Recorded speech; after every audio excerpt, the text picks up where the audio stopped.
नमस्कार साथियों, मैं जीवन कुमार वर्मा आपका इस यूट्यूब चैनल पर बहुत बहुत स्वागत और अभिनंदन है।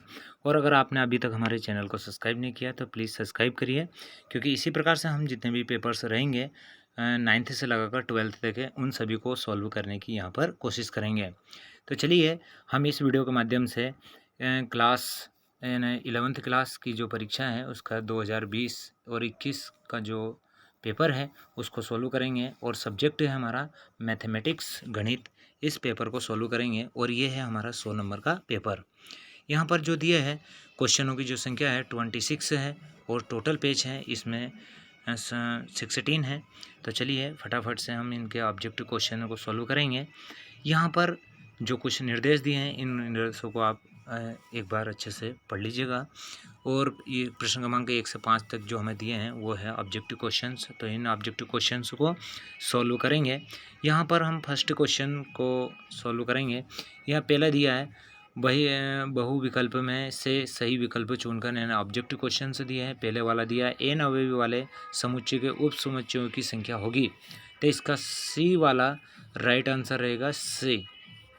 इसके बाद में जो सेकंड दिया है, यदि a इक्वल टू 4 तब n पी ए बराबर जो होगा, तो इसका जो राइट आंसर रहेगा वो रहेगा बी, यानी 2 रहेगा। थर्ड वाला देखेंगे, एक पहिए 1 मिनट में 360 परिक्रमा करता है, तो उसके द्वारा 1 सेकंड में रेडियन कोण की माप होगी। तो इसकी जो रेडियन, तो इसका जो बी वाला रहेगा, क्योंकि इसमें 6 पाई 12 पाई 9 पाई और 15 पाई दिया है, तो इसका रहेगा 12, यानी बी वाला ऑब्जेक्टिव राइट रहेगा, 12 पाई रेडियन। इसके बाद फोर्थ वाला देखेंगे। फोर्थ वाला है 5 माइनस 7i का संयुग्मी होगा, तो इसके 4 ऑप्शन से है, तो इसका सी वाला राइट आंसर रहेगा, ये वाला सी, 5 प्लस 7i। इसके बाद में देखेंगे फिफ्थ वाला दिया है 2 3 4 5 और 6 से 3 अंकों की कितनी संख्याएं बनाई जा सकती है, 120 30 60 या 100। तो इसका जो राइट आंसर है वो ये वाला राइट आंसर है, 120 संख्याएं बनाई जा सकती है। इसी के साथ हम अब अगले क्वेश्चन की तरफ बढ़ते हैं और प्रश्न क्रमांक जो 2 है उसकी तरफ हम आगे बढ़ते हैं और उसको सोल्व करने की कोशिश करेंगे।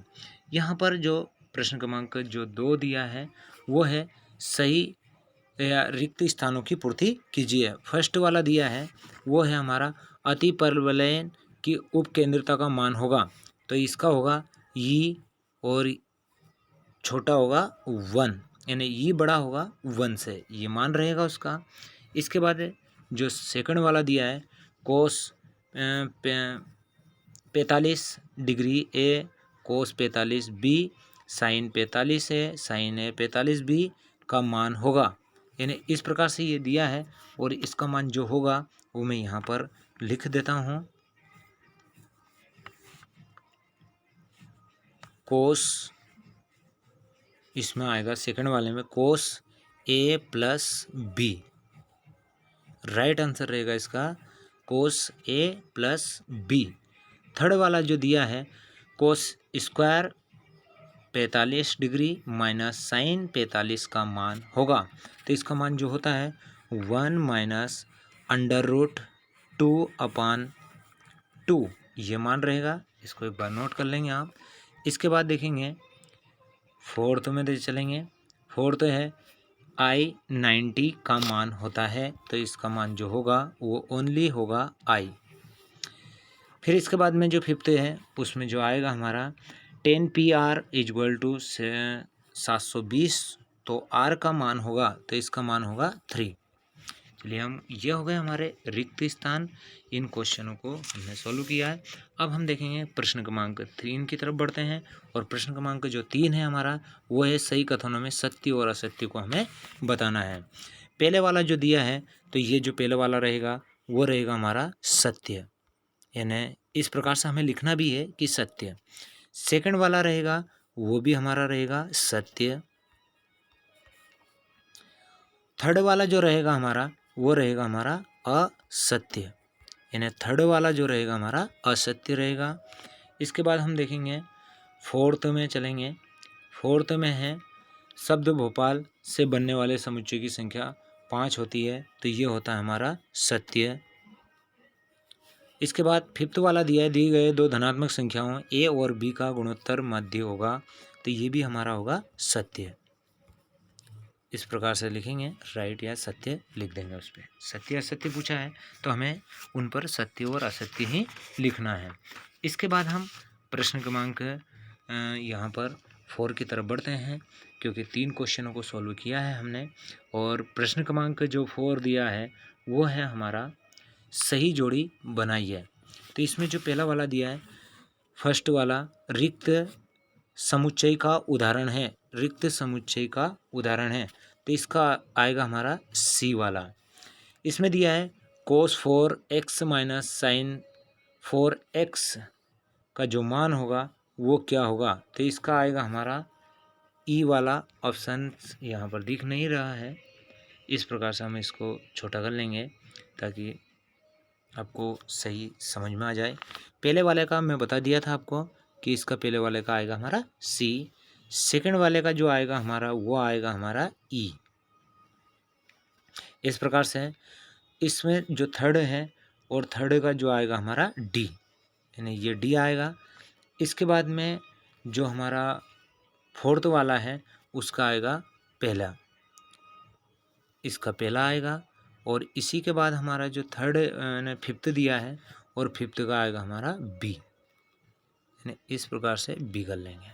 तो इस प्रकार से आप सभी इन सही जोड़ी को देख लीजिएगा और इस प्रकार से इनके सामने सही आंसर आप लिख देना सही जोड़ी का। इसके बाद हम ये हो गए हमारे क्वेश्चन नंबर 4 कंप्लीट हो गया है। और अब हम क्वेश्चन नंबर 5 की तरफ बढ़ते हैं। और जो क्वेश्चन नंबर 5 दिया है वो दिया है हमें एक शब्द में आंसर या एक वाक्य में आंसर देना है। पहले वाला दिया है 10x को 10x के पद में लिखिए, तो इसको लिखने का जो फार्मूला है वो मैं यहाँ पर लिख देता हूँ। 2 10x बाय 1 माइनस 10 2x, ये जो फार्मूला है इस प्रकार से आपको लिखना है। फर्स्ट वाले का है ये।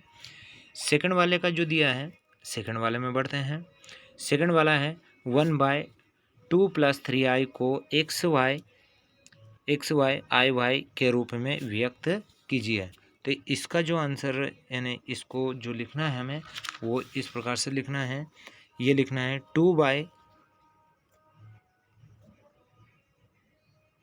इसको लिखना है हमें 2/5 + 3/5i, ये रहेगा हमारा सेकंड वाले का। थर्ड का देखते हैं। जो थर्ड है, यदि यहाँ पर थर्ड दिए, यदि किसी घटना ए के घटित होने पर की प्रायिकता पी ए है तो घटना के नहीं होने की प्रायिकता ज्ञात कीजिए। तो उसके ये होगा 1 माइनस p√a, ये वाला आएगा इसका आंसर। इसके बाद हम यहाँ पर आगे बढ़ते हैं और जो हमारा अगला है वो ये है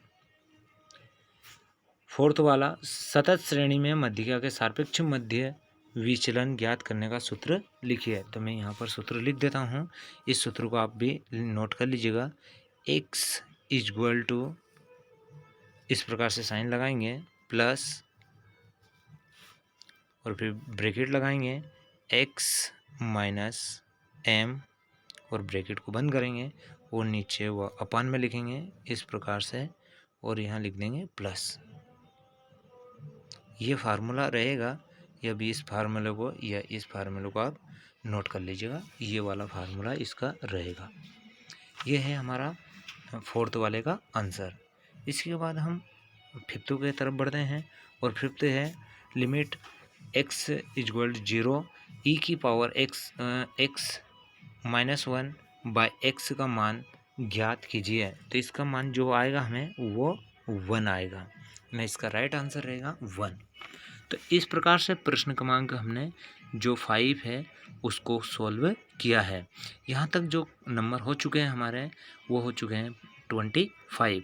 इसके बाद जो थ्योरी क्वेश्चंस हैं हम इन क्वेश्चनों को अगले नेक्स्ट वीडियो में आपको प्रोवाइड कराएंगे। तो आप सभी इन सभी क्वेश्चनों को एक बार पढ़ लीजिएगा और देख लीजिएगा, क्योंकि नेक्स्ट वीडियो में हम आपको ये प्रोवाइड करा देंगे।